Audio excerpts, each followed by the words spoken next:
Bom, vamos direto ao ponto. A fase de execução trabalhista é, na verdade, aquele momento exato em que a bela teoria do direito colide de frente com a dura realidade do bolso. É literalmente um jogo de equilíbrio bem complexo. E para entender como a justiça brasileira tenta resolver toda essa equação, a gente precisa mergulhar nas regras que calibram essa balança. Porque, olha só, ganhar no tribunal é ótimo, claro. Mas isso não garante de forma alguma que o dinheiro vai magicamente aparecer na conta no dia seguinte. Pelo contrário, existe uma falsa impressão de que a simples batida do martelo encerra o caso. A vida real, acordos são rompidos todos os dias. As empresas às vezes fecham as portas, simplesmente ignoram a dívida ou, pior ainda, iniciam uma verdadeira guerra de recursos sem fim só para contestar os cálculos. Para destrinchar essa dinâmica, nossa explicação vai seguir um roteiro prático em 6 partes. 1.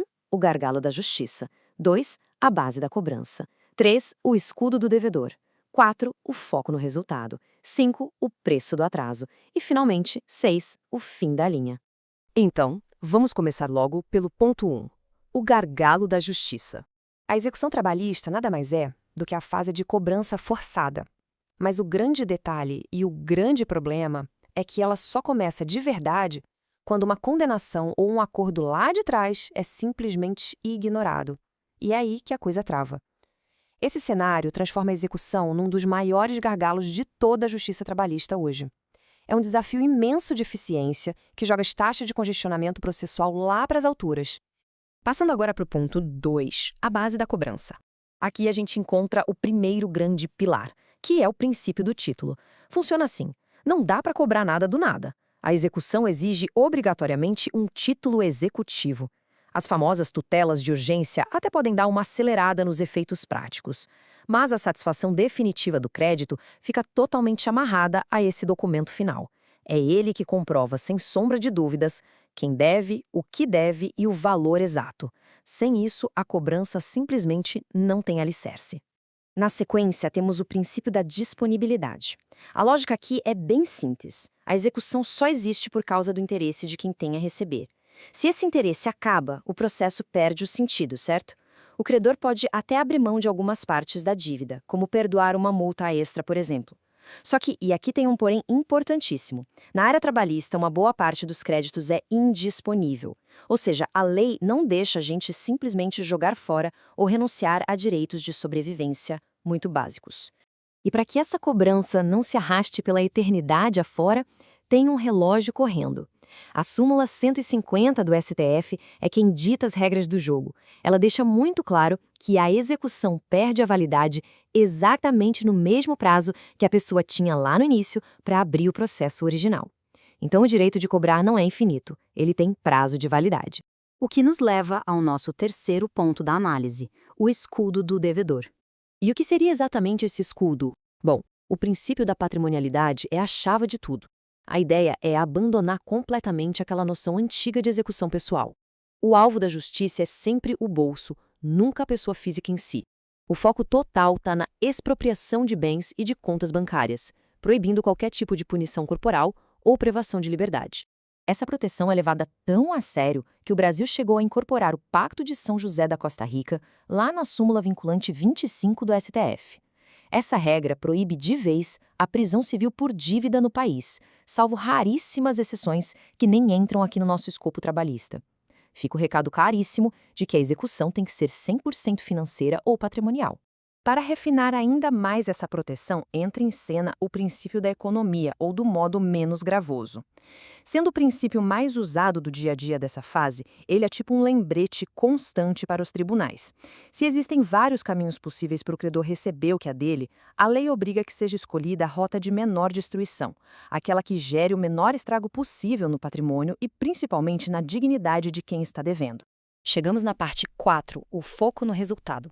É aqui que a balança da justiça mostra que veio, de verdade. De um lado, o princípio do resultado garante que é dever integrar exatamente aquilo que não foi cumprido, remontando a vida do credor ao seu status anterior sem prejuízos. Mas do outro lado, servindo como um freio de mão, vem o princípio da utilidade. Ele proíbe absolutamente que o processo vire uma ferramenta de vingança legal. Nada de penhorar bens inúteis só para humilhar o devedor. A execução tira apenas o que é estritamente útil para resolver a conta e nada mais.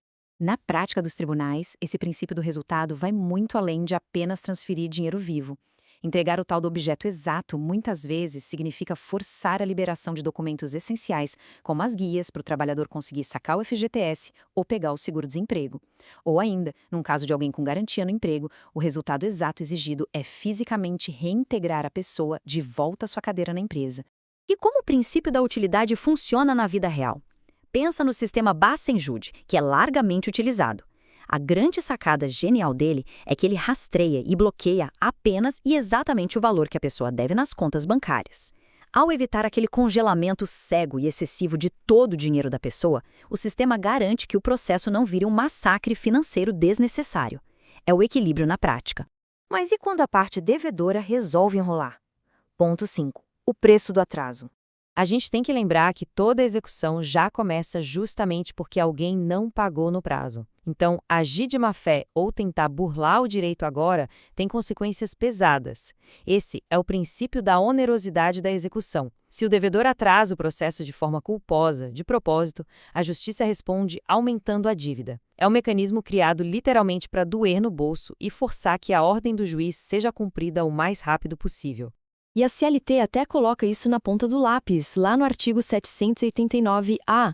Tem uma tabela de custas bem direta, cobrando pouco mais de R$ 11 por uma diligência urbana, uns R$ 44 por um agravo, e por aí vai. E a regra não perdoa. Na fase de execução, essas custas são sempre jogadas para as costas do devedor, que tem que pagar tudo lá no fim.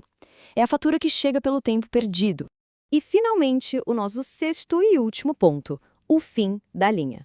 Lembra quando a gente comentou que se o credor perdoasse a dívida, a execução podia acabar? Pois é, na verdade nem sempre é assim. O direito do trabalho tem um peso social gigantesco. Por isso, mesmo se o trabalhador jogar a toalha e perder o interesse, o próprio Estado pode assumir as rédeas do processo. Entidades como o Ministério Público do Trabalho ou o INSS podem intervir para garantir que, no mínimo, as obrigações sociais e os recolhimentos daquele processo sejam cobrados até o último centavo. O que deixa a gente com uma provocação final bem séria para encerrar essa nossa análise. A gente viu agora há pouco aquelas taxas do artigo 789-A, certo? R$ 11 aqui, R$ 44 ali, são valores bastante mitigados. Pensando naquele gargalo processual monstruoso que a gente discutiu logo no início, a grande pergunta que fica no ar é: será que essas taxinhas deliberadamente baixas cobradas do devedor têm realmente força para assustar e impedir o descumprimento das ordens judiciais? Ou será que o sistema está apenas enxugando gelo? Fica essa reflexão sobre o verdadeiro peso da balança da nossa justiça trabalhista.